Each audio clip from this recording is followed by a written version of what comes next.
এখানে সবচেয়ে সহজ ব্যাপার হচ্ছে যে অপশনে কিন্তু এখানে সব কিছু দেওয়াই আছে, তোমার শুধু কারেক্ট অপশনটা বের করতে হবে। এখন আমরা জানি এই যে এখানে ধরো যে আমাদের যেটা আছে এটা কি রিপোর্টিং ভার্ব। রিপোর্টিং ভার্বে যদি আমাদের ফিউচার টেন্স বা প্রেজেন্ট টেন্স থাকে তখন কিন্তু আমাদের রিপোর্টেড স্পিচ যে অংশটা বা মেইন বক্তব্যের যে অংশটা ওখানে টেন্সের কোনো পরিবর্তন হবে না।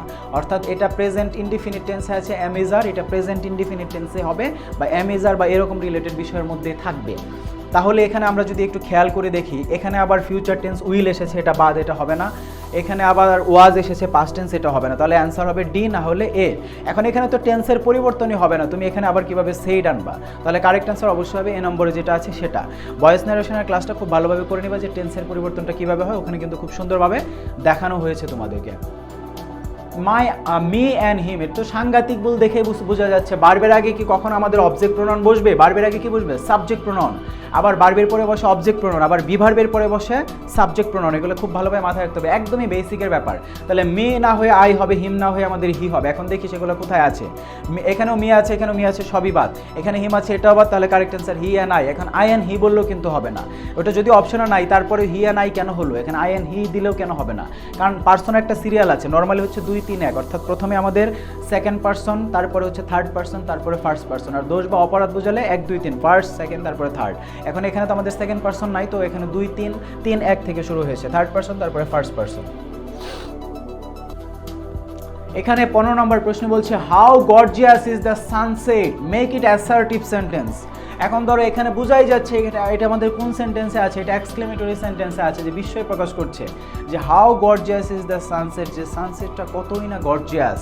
এখন তুমি আবার কি হাউ দিয়ে প্রশ্ন করবে? এখানে প্রশ্ন, এখানে কোয়েশ্চেন মার্ক আছে, এটা তো প্রশ্ন করে ফেলেছে, ইন্টারোগেটিভ সেন্টেন্স হয়ে গেছে এটা বাদ। অ্যাসার্টিভ মানে নর্মাল কথা, ঠিক আছে, নর্মাল একটা কথা যে আই হ্যাভ এ কার, আমার একটা গাড়ি আছে, এরকম টাইপের। ইজন্ট ইট যেটা আছে এটা তো আমাদের ধরো যে ট্যাগ কোয়েশ্চেন হয়ে গেছে, আবার কোয়েশ্চেন করেছে, তাহলে কারেক্ট অ্যান্সার বোঝাই যাচ্ছে the sunset is very gorgeous, এটা যেটা আছে সেটা।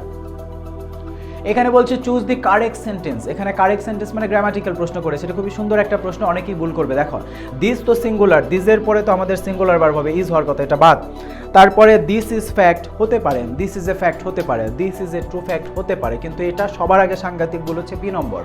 কীভাবে মাথায় রাখবে? এখানে একটা রিডান্ডেন্সি হয়ে গেছে, বাহুল্য হয়ে গেছে। মনে রাখতে হবে যে ফ্যাক্ট মানেই একটা সত্য ঘটনাকে বোঝাচ্ছে, একটা ট্রু একটা ফ্যাক্টকে বোঝাচ্ছে, ফ্যাক্ট মানেই এটাকে বোঝাচ্ছে, আবার ট্রু নেওয়া যাবে না, তাহলে ওটা গ্রামাটিক্যালি ভুল। আবার দিস ইজ ফ্যাক্ট বললে এটা তোমাদের নির্দিষ্ট করে বলতে হবে, স্পেসিফিক্যালি ডিটারমিনার নেওয়া লাগবে যে দিস ইজ এ ফ্যাক্ট, তাহলে কারেক্ট অ্যান্সার হবে ডি নাম্বারে যেটা আছে সেটা। I like to read books, এখানে বলছে মেক ইট কমপ্লেক্স। এখানে অবশ্যই আমাদের ধরো যে কমপ্লেক্স সেন্টেন্স, এটা আমাদের অবশ্যই সিম্পল সেন্টেন্সে আছে। এখন কমপ্লেক্স সেন্টেন্স আমরা কীভাবে পড়িয়েছি 1 নম্বর ক্লাসে তোমাদেরকে, যে কমপ্লেক্স মানে মনে রাখবা মিক্স, অর্থাৎ যেখানে মিশ্রণ থাকবে, ক্লজ মার্কার থাকবে, ধরো যে একের অধিক আমাদের ওখানে কি থাকবে, একের অধিক ক্লজ থাকবে। মিক্স মানে মিশ্রণ, ওখানে প্রিন্সিপাল ক্লজও থাকবে, ডিপেন্ডেন্ট ক্লজও থাকবে, পিসিও থাকবে, ডিসিও থাকবে, এবং ওখানে অবশ্যই আমাদের ক্লজ মার্কার থাকবে। এখন তুমি খুঁজো কোথায় ক্লজ মার্কার আছে। এখানে আছে যে অল দো একটা ক্লজ মার্কার, যে all though I like to read books I also enjoy playing sports, হতে পারে, আমরা ধরে রাখলাম। I like to read books every night before bed, এখন বিফোর বেড এটা ক্লজ মার্কার হলেও বিফোর ক্লজ মার্কার হয় না এখানে, কারণ এটা প্রেপোজিশন হিসেবে আছে। ক্লজ মার্কার হওয়ার জন্য ক্লজে ওই ক্লজ মার্কারের পরে আমাদের একটা ক্লজ থাকা লাগবে, তাহলে এখানে 2টা ক্লজ না, এখানে মূলত একটা ক্লজ, এটাও সিম্পল সেন্টেন্স, এটা বাদ। I like to read books and watch movies, and fanboys যেগুলো আছে and or but or yet, so এগুলা থাকলে এটা হয়ে যায় কম্পাউন্ড সেন্টেন্স, তাহলে এটা তো অবশ্যই কম্পাউন্ড সেন্টেন্সের মধ্যে পড়ে যায়, এটা হবে না। I like to read books by my favorite author, তাহলে এটাও কারেক্ট অ্যান্সার না, কারণ এখানেও তো আমাদের কোনো ক্লজ মার্কার নেই, আর কোনো ক্লজ নেই যে আমি আমার ফেভারিট অথরের বই পড়তে পছন্দ করি, এখানেও তো আলাদা কোনো ক্লজ বোঝাচ্ছে না।